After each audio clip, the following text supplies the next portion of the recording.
Hello, welcome back to this week's market update. Today is Monday, February 12th, 2024, and we will jump right in.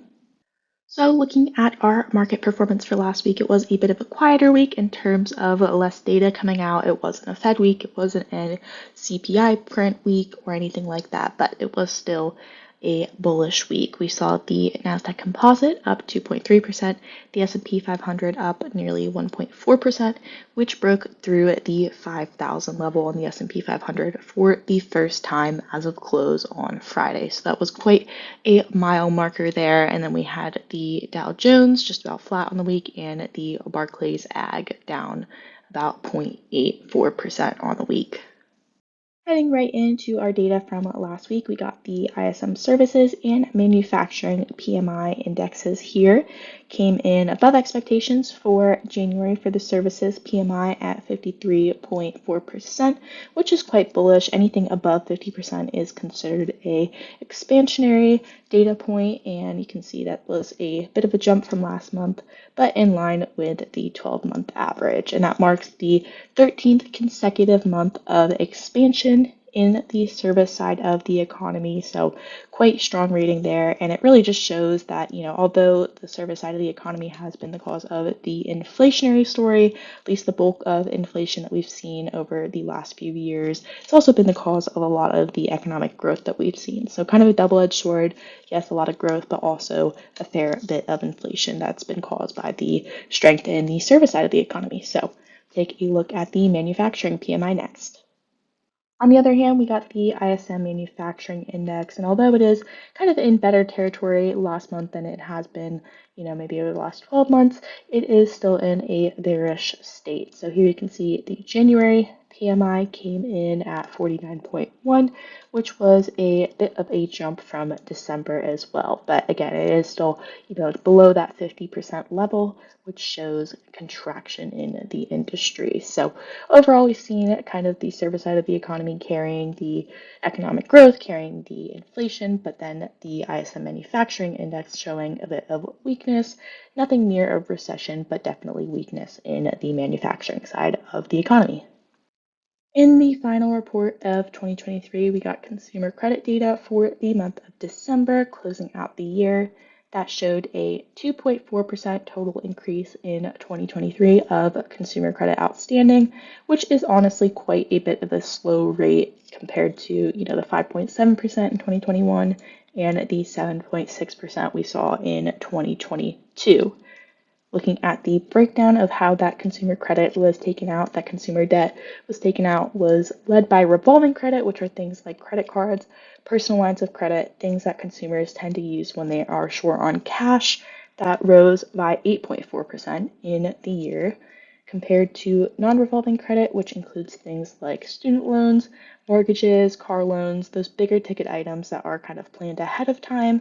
That only increased by 0.4%. So just an interesting dynamic of increased use of revolving credit compared to those larger planned purchases in 2023. Following many announcements of layoffs since the new year, particularly in the tech sector, the January unemployment rate of 3.7%, as well as more frequent data like weekly initial claims for unemployment, shows a very different story. So the news might be focusing more on, thousands of jobs cut, but when you look at the actual data, we still have a very, very strong job market. Last week, initial claims clocked in at just 218,000, which, compared to a slight uptick last summer towards the 250,000 level, it is quite low. And when you look at the unemployment rate at just 3.7% in January, despite the news of layoffs, the labor market has been quite strong. So just wanted to point this out. A lot of stories in the news don't tell the full story of what's going on in the economy. With over half of the S&P 500 having reported their quarterly earnings already, one company stood out last week as a very impressive story in their earnings. So this was for Disney's Q1 of their fiscal year 2024. They saw a 23% increase in their EPS year over year. Their sales were flat as expected though, but more importantly were their new initiatives for shareholder friendliness, as well as a streamline of new content to come. So their dividend is going to go up by 50% in July. Granted, it's less than a 1% dividend yield, but it still is quite important in terms of shareholders valuing the stock and the cash flows that it brings to investors. They also announced a $3 billion share buyback plan for this year alone, which would account for over 1% of their market cap. Also, they announced quite a bit of new content that investors were not necessarily expecting, such as the exclusive rights to Taylor Swift's Era documentary on Disney Plus alone. It'll be the only service with the new documentary, as well as the Moana 2 coming in fall and the ESPN streaming service also coming in fall of this year. So lots of new content that may drive financial growth as well as new initiatives towards shareholder friendliness. Thank you for tuning in to this week's market update, and we look forward to seeing you next week. The information you have heard is the view of Synergy Asset Management as of the date of publication. These views and opinions are subject to change without notice. Investors should not act on any recommendation, express or implied, or information in this material without obtaining specific advice from their financial advisors and should not rely on information herein as the primary basis for their investment decisions. Information contained herein is based on data obtained from publicly recognized sources and is believed to be reliable and is not expected to be updated after initial publication. This information has not been independently verified, and Synergy makes no representations or warranties as to its accuracy.